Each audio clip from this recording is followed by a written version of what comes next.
The first thing Everett Ellison noticed when he regained consciousness was the smell of antiseptic sharp, metallic, and unfamiliar. The second thing was the pain, a cold burn starting in his shoulder and stretching down his side like someone had tried to peel him open with a very dull butter knife. He blinked against the sterile white lights above him, then turned his head slowly. "Ah, you live." The voice was deep and layered, like someone speaking through water. Everett squinted at the figure beside him. It wasn't human. A tall, thin body, skin the color of tarnished copper and no visible mouth, but the eyes wide, unblinking and focused, watched him with clinical interest. "Everett Ellison," the alien said. "Terran male, 29 cycles, blood type O negative." Everett tried to sit up, groaned, and fell back. "Yeah, that's me, mostly. You suffered traumatic laceration to the upper torso. We estimated blood loss at 41% of your total volume. We began last rites." Everett blinked. "Wait, what? We assumed you were dying." "That level of blood loss is fatal in most species we cataloged." Everett coughed weakly, then winced as the pain rippled through him again. His lips cracked into a grin despite himself. "Anyone got a clean towel?" The alien tilted its head. "A towel?" "Yeah, to stop the bleeding." "Don't suppose you guys have gauze?" The alien looked puzzled. "We applied regenerative gel, but your tissues did not respond as expected. Instead, your internal clotting mechanisms activated. Your blood thickened, crystallized in some areas." "Very inefficient. Welcome to Earth biology." Everett shifted again, slower this time. "Where am I?" "You are aboard the research vessel Tashari, orbiting your moon." Everett exhaled hard. "Always wanted to go to space." "Didn't think I'd get there with a hole in my chest." The alien extended a long arm. "I am Kerr, xenomedical specialist. Appreciate the patch job, Kerr. Your resilience is statistically improbable." Everett tried to laugh but ended up coughing instead. Kerr immediately reached for a canister and sprayed a fine mist near Everett's face. It smelled faintly of mint and something like lavender. "Anesthetic vapor. Your pain receptors are overactive. You think." Everett groaned and looked down. His chest was wrapped in a translucent membrane, and beneath it, angry red tissue pulsed faintly. "How long was I out?" 3 of your planetary days. We believed you comatose, yet your brain activity remained inconsistent with terminal decline." "Yeah." "Humans don't go down easy." Kerr blinked slowly. "We are beginning to understand that." The door to the medbay slid open with a soft hiss and another alien entered. This one was shorter, rounder, and carried what looked like a tablet. "Kerr," it said. "Commander Vesk has requested an update on the Terran." Kerr nodded. "He has regained consciousness. His vitals are stabilizing." The second alien stepped closer, examining Everett with a mix of skepticism and curiosity. "You lost over 1.5 liters of blood." "You should be dead." "Yeah, well," Everett muttered, "I've had worse hangovers." "I do not understand that reference. Don't worry about it." Kerr turned back to Everett. "We retrieved your body from the crash site. Your vehicle was destroyed. Figures. That rover was older than me. We observed your impact from orbit. It was not survivable by our standards." Everett's face darkened slightly. "Were there others?" Kerr hesitated. "Negative. You were the sole occupant." He let that sit for a moment, the weight of it heavy in the sterile air. Then he asked, "What were you doing observing the crash?" "We were studying your planet's electromagnetic anomalies. The area you crashed in had peculiar readings. We did not anticipate encountering a native species." Everett nodded slowly. "I was on a geological survey." "Government contract." Kerr looked at the other alien. "Ferek, inform Commander Vesk the subject is capable of communication." Ferek turned and left without another word. Everett shifted again. "So, what now? You gonna put me in a zoo or something?" Kerr tilted its head again. "No. We are not collectors, we are researchers. Your biology is perplexing, but we will not harm you." "Glad to hear that." Everett winced. "Any chance of a burger?" Kerr looked confused again. "Food," Everett clarified. "Something edible. You are currently sustained by nutrient infusion." Your digestive system is not yet ready for solids. Figures. Kerr's eyes lingered on the wound site. Your body is forming scar tissue, rudimentary but sufficient. You may regain full function in several weeks. Everett sighed. Sounds about right. You are remarkably composed for someone who was nearly deceased, been through worse. Kerr paused. Statistically improbable. Yeah, well, you don't know my ex. The silence that followed made Everett chuckle weakly, then cough again. Over the next few days, Kerr monitored him closely. The ship's medical systems were advanced, but Everett's body refused to cooperate with their methods. Traditional healing agents accelerated necrosis instead of regeneration. Synthetic blood substitutes were rejected. Ultimately, they had to rely on saline, rest, and Everett's own stubborn biology. Your red cell count is increasing, Kerr said one morning. Good, maybe I'll stop seeing double. You are still anemic. No surprise there. I feel like I ran a marathon through a meat grinder. Is that a form of training? No, it's a joke. Kerr didn't respond. Everett sighed. You guys really need a sense of humor. I am beginning to suspect it is a survival trait in your species. Now you're getting it. 2 more days passed. Everett was able to sit up without assistance, though moving too fast made him nauseous. Kerr allowed him to eat soft solids, gelatinous, bland, but better than tubes. Then, without warning, an alarm blared through the ship. Proximity incursion, Kerr said, standing immediately. Remain here. What's happening? A foreign vessel is approaching, not one of ours. Everett struggled to sit up fully. Is it hostile? Unknown. Kerr left quickly. Everett managed to swing his legs over the side of the bed and cursed as pain flared through his side. He grabbed the edge of the table and pulled himself upright, teeth clenched. He made it to the door and leaned against it.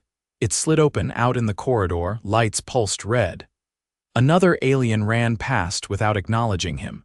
Everett limped after it, one hand clutched to his side. He found Kerr in a control room standing before a large holographic display.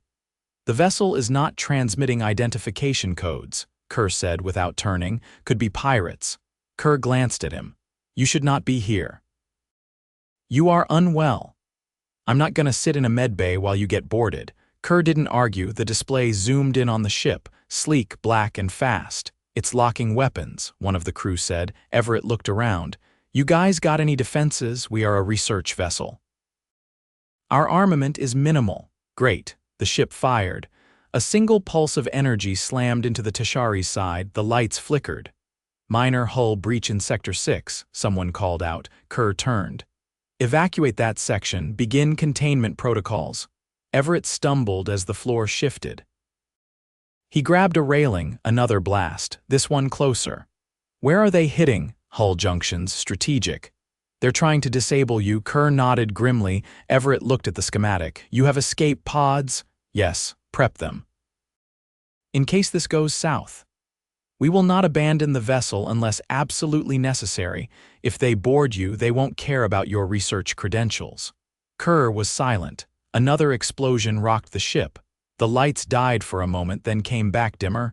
Everett staggered. His side screamed in pain. They're targeting life support, someone said. Everett pointed. Seal off the lower decks, force them into a bottleneck. Kerr hesitated, then relayed the order. Minutes passed. Then the enemy ship docked. The first invader through the breach was tall, armored, and fast. Everett ducked behind a console as plasma fire lit up the corridor. He found a fallen guard, grabbed their weapon, and winced at the weight. Kerr appeared beside him. You cannot fight. You are injured. I fought worse. Kerr didn't argue. They moved together through the corridor, ducking past debris. Everett fired once, missed, fired again. A lucky shot dropped one of the invaders, then another blast hit too close. The force threw Everett back. He hit the wall hard and collapsed. Everything went dark. He woke up later in the medbay again. Kerr stood nearby. You are alive. Barely. You lost more blood. 17%. Everett groaned. Anyone got a clean towel? Kerr stared. Never mind. You prevented the attackers from reaching the command core. Your actions were effective, glad to be useful. You may not walk without pain for at least another week. Your ribs are cracked. We performed scans. Sounds about right. Kerr sat beside him. You are not indestructible, but you endure. That's kind of our thing. Kerr was quiet for a long moment. I believe. I am beginning to understand your species. Everett closed his eyes. Let me know when you figure us out completely. I suspect that will take longer than this voyage. Everett chuckled softly, then winced again. Figures. The ship still smelled faintly of scorched insulation and ozone, even a full rotation after the attack. Everett's ribs protested every breath, but he was upright mostly, and Kerr had stopped insisting he return to the cot. That felt like progress. He sat in a narrow observation alcove near the outer hull, one of the few places not flickering or under repair. A wide panel of transparent alloy curved overhead, giving him a view of the stars that didn't blink. Earth wasn't visible from this side, but the moon hung just beyond reach. Pale and indifferent, Kerr approached, carrying a small object wrapped in a greenish cloth. You left this in the command corridor, Kerr said. I believe it is your personal equipment. Everett took at his wristwatch, scratched but still ticking. Figured that thing got vaporized. It was wedged beneath a broken conduit, remarkably intact. I've had it since I was 12. Survived a tumble into the Snake River back home. He rotated it once, then slid it onto his wrist. Guess it survived space battles too, Kerr nodded once. Our engineers are still attempting to stabilize the environmental regulators. The atmospheric cycling system is operating at reduced efficiency. I noticed. Air's a bit thin. We are compensating incrementally to avoid further power strain. Everett leaned his head back, closing his eyes for a beat. Any word from that other ship? They disengaged after our countermeasures overloaded their targeting systems. Their trajectory suggests retreat. We have not pursued. Smart call. Kerr paused. You are not eating. I'm trying. Everything still tastes like warm glue. You require more protein. Tell my stomach that. Kerr sat beside him on the bench, legs folding at odd angles. Your metabolic recovery is slower now, likely due to internal bruising. Wouldn't surprise me. I think one of my kidneys has been auditioning for a solo career. Kerr blinked, confused. Never mind, how's Ferric? Recovering. The plasma discharge fractured a limb. He is in regeneration stasis. Everett looked at the stars again. I owe him one. He dragged me behind cover when that bulkhead gave. He said you pushed him first when the targeting beam locked in. Everett shrugged, regretted it immediately, and winced. Reflex, I guess. Your reflexes are not typical. Most species freeze under imminent threat. Humans aren't big on freezing. We usually either panic or punch something. Kerr tilted his head slightly. Your aggression is not instinctual. It appears optional. Depends on the day. He rubbed his eyes. You ever get tired of all this? Of research, of chaos, near-death experiences, breathing recycled air? Kerr considered. I have not experienced fatigue as you define it. But I am aware of repetition. Yeah, well, welcome to the human condition. A soft chime sounded from Kerr's handheld device. He glanced at it. Commander Vesk requests your presence in the central lab. Everett frowned. Am I in trouble? No. He wishes to understand how your biology resisted our medical compounds. Sounds thrilling. You may find it less dull than expected. They moved slowly through the corridor. The lighting was dimmer than before, and the walls bore new weld lines.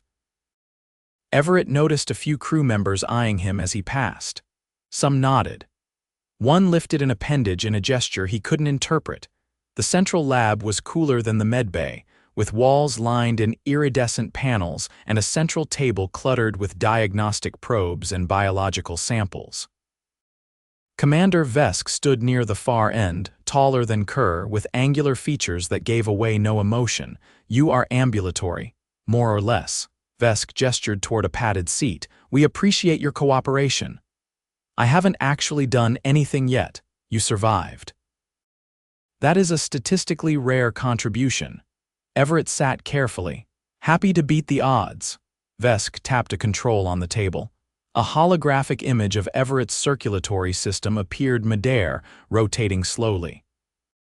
Your blood exhibits rapid adaptive clotting but also inconsistent cellular behavior under our scans. Some components mutate under synthetic exposure, meaning your biology improvises. Yeah, that tracks. Vesk narrowed his gaze. Your body rejected 90% of our regenerative agents. Instead, it absorbed trace minerals from the surrounding environment to reinforce tissue repair. That is not a function we've encountered. Everett rubbed the back of his neck. I did a stint working in a mining dome out near Nevada. Dust gets into everything, even your lungs. Maybe I got used to it, Kerr added. Your marrow produced new platelets at triple the expected rate. Stress response, maybe. Vesk's eyes narrowed further, or instinctual adaptation. Everett met his gaze. You think we're engineered? I think your species was underestimated. Yeah, we get that a lot. Vesk gestured again, and the display shifted to a slow-motion replay of Everett's last confrontation in the corridor, him firing, taking a hit, and going down. Your coordination remained functional despite multiple fractures and blood loss. Adrenaline's a hell of a drug. We do not utilize such a compound. You're missing out. Kerr turned to Vesk. He may still be experiencing cognitive distortion. Vesk stepped back. Regardless, he is not to be dismissed as an anomaly. If his biology is representative, we must reevaluate all Terran data. Everett raised an eyebrow. You planning to file a report? Yes. With significant revisions. Can't wait to read the footnotes. Later in the galley, Everett picked at a rehydrated protein block while Kerr calibrated a nutrient dispenser. You should not have stood for so long, Kerr said without turning. I needed to stretch. Your abdominal bruising has not finished resolving. I noticed. He took another bite. This supposed to be chicken. It is based on an earth sample labeled as such. Well, it's doing its best. Kerr placed a small container beside him. Liquefied fruit compound. Easier to digest. Everett drank it slowly. It was tart, vaguely citrusy, and didn't make his stomach revolt. Better than the glue. A comm panel lit up and a voice crackled through. Kerr responded briefly, then returned. Ferric is conscious. He requested to see you. Give me a second. My legs feel like they're made of cardboard. Kerr waited. They made their way to the recovery chamber where Ferric lay suspended in a translucent bed of gel. His eyes fluttered open when Everett entered. You are still functional, Ferric rasped. Barely. Ferric's limbs twitched slightly. Your species refuses to expire. Bad habit of ours. You dragged me clear. You looked flammable. Ferric let out a sound that might have been laughter. I will record this. Make sure you spell my name right. Kerr watched them both silent. When they left the chamber, Everett leaned heavily on the wall. You didn't tell me the air pressure in there was lower. It accelerates cellular bonding. Well, it accelerates my dizziness. Kerr didn't respond. They moved slowly down the corridor. Back in the observation alcove, Everett slumped into the seat again. Kerr joined him, quieter than before. Something bothering you? Everett asked. Your species lacks cohesive biological logic. And yet you persist. Welcome to the miracle of bad design. That may be closer to truth than metaphor. Everett stared at the stars again. You think Earth'll ever get invited to the party? Kerr was quiet for a long time, possibly. But not because of your technology. Because of our blood. Because you continue. That's the nicest way anyone's ever called me stubborn. You are not alone in that trait. Your kind may be unpredictable, but you endure. Everett leaned back, eyes half-lidded but awake. Enduring's easy. It's the part after that I'm still figuring out. 2 planetary rotations later, Everett was back in the Tashari's hydroponics bay, seated awkwardly on an overturned nutrient crate. The air was humid, tinged with something halfway between moss and overripe melon. He shifted his weight carefully, still favoring his left side, and watched translucent vines creep across a support column. A faint mist hissed from ceiling vents every few minutes, keeping the crops alive and the deck just damp enough to ruin socks. Across from him, Kerr adjusted a hovering diagnostic orb, its sensors flickering green as it mapped the chlorophyll density of a spiraling plant that looked like a broccoli, and a seashell had made a regrettable decision. "You're sure this is a good place for me right now?" Everett asked, scratching the side of his neck. "I'm not exactly a plant whisperer." "You require mobility in low-strain environments," Kerr said without looking up. "The hydroponics bay is gravity-balanced and temperature-regulated. It minimizes stress on your skeletal injuries." "I can practically hear my bones thanking you." Kerr tapped the orb once, then turned toward him. "Do you experience dizziness?" "Only when I stand up too fast or listen to Commander Vesk explain quantum microfilament theory. Your blood pressure has not fully normalized. You may need iron supplements." "Got anything that doesn't taste like a rusty nail covered in gym sock?" Kerr paused. "We have synthesized a compound using your Earth chocolate analog." "That's either going to be a miracle or a war crime." Kerr handed him a small, flexible packet. Everett tore it open cautiously, sniffed it, then took a tentative sip. "It's like someone melted a crayon into a protein shake. Acceptable? Barely, but I'll live." "So far, that appears consistent." Everett leaned back slightly against the crate, exhaling through his nose. The plants rustled faintly as the mist sprayed again. A small creature, no larger than a rabbit and covered in silky blue fur, darted between the planter units before disappearing under a panel. "That normal. They assist with pollination. Genetically engineered to avoid defecation. Now that's a feature I wish they'd put in dogs." Kerr walked over and handed him a thin device. "The commander has authorized a review of your operational history. He believes understanding your prior exposures may clarify your biological resilience." Everett turned the device over in his hand. "You want my medical file?" "Yes. You're not going to be impressed. I've broken the same collarbone twice, got a metal pin in my ankle, and once passed out in a porta-toilet during a heat wave." Kerr considered that. "And you survived all those incidents?" "Barely. I did lose a lot of dignity that last time. That may not be a vital organ." Everett cracked a grin despite himself. "You're learning." "I process humor slowly." They sat in silence for a while, the kind only possible when both people are too tired to bother filling it. Then, from somewhere near the rear of the bay, a sudden metallic clang echoed, followed by a burst of static over the comm system. Kerr stood immediately. Unauthorized movement in the storage compartment. Everett pushed himself upright slower. "Could be a loose panel." "Or another boarding probe," Kerr said, already moving toward the door. Everett followed, limping only slightly now. "I thought you said they retreated." "We did not confirm destruction." They passed into the narrow access corridor where condensation beaded along the walls. The storage hatch was ajar, its panel lights flickering. Kerr drew a compact energy baton from his belt, extended it with a low hum, and gestured for Everett to stay behind. "No argument here." Kerr slid the hatch open, stepping inside with swift, measured movements. Everett held back, listening.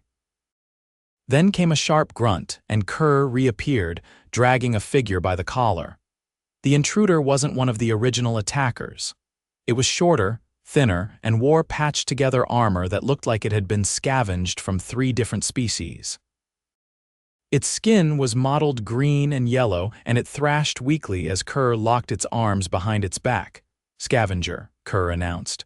"Probably hiding since the breach." Everett stepped closer. "You mean it's been here for days? Likely sustained itself on nutrient paste." The scavenger hissed something unintelligible and tried to twist free. Everett frowned. "What do you want to do with it?" "Protocol recommends containment and eventual handoff to a neutral authority." "Do we even know if it's got a weapon?" Kerr scanned it quickly. "No firearms, a small blade non-energized." The creature hissed again, louder this time, then slumped as if resigned. Everett crouched slightly, putting a hand on his knee. "Hey, can you understand me?" The scavenger blinked slowly, then nodded once. "You were hiding, not attacking." Another nod. Everett looked up at Kerr. If it wanted to hurt someone, it had plenty of chances. Kerr hesitated. Your species often assumes cooperative intent where others would not. Well, my species also eats mushrooms that grow on cow dung, so make of that what you will. Kerr tapped his palm, requesting temporary holding authorization. No sedation. The creature didn't resist as they led it to a containment chamber. It sat quietly on the floor, arms wrapped around its knees, watching them through the transparent barrier. Everett rubbed the back of his neck. I'm not saying I trust it. But fear makes people do weird things. Kerr adjusted the chamber settings. It is not unusual for survivors to conceal themselves. But remaining undetected for so long suggests advanced instincts or desperation. Later, back in the hydroponics bay, Everett was rehydrating another meal packet, this one optimistically labeled tangy protein, when Kerr returned. The scavenger's species is classified. Relin caste. Typically non-aggressive, borderline malnourished.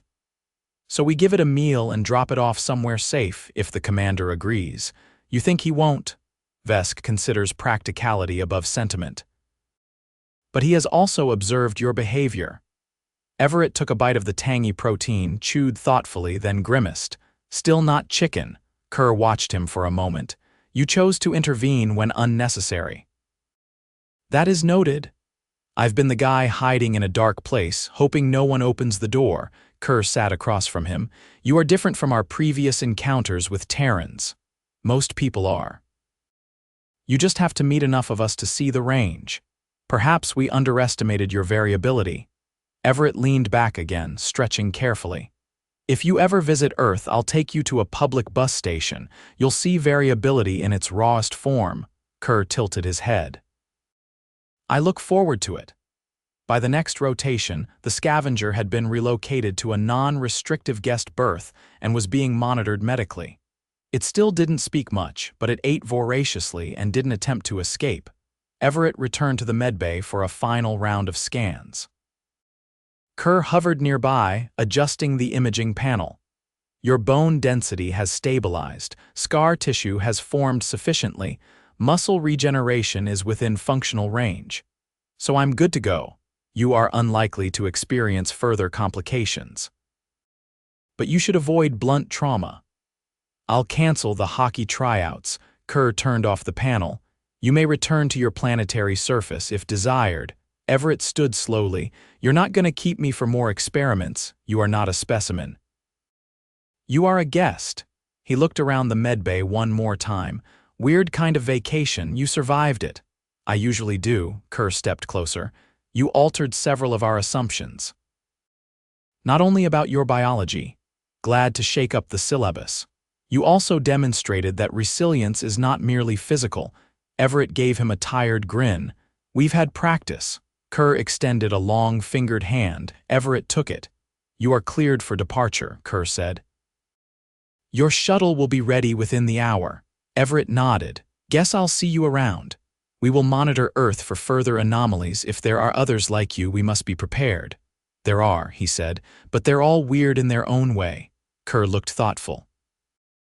Then the galaxy will remain interesting.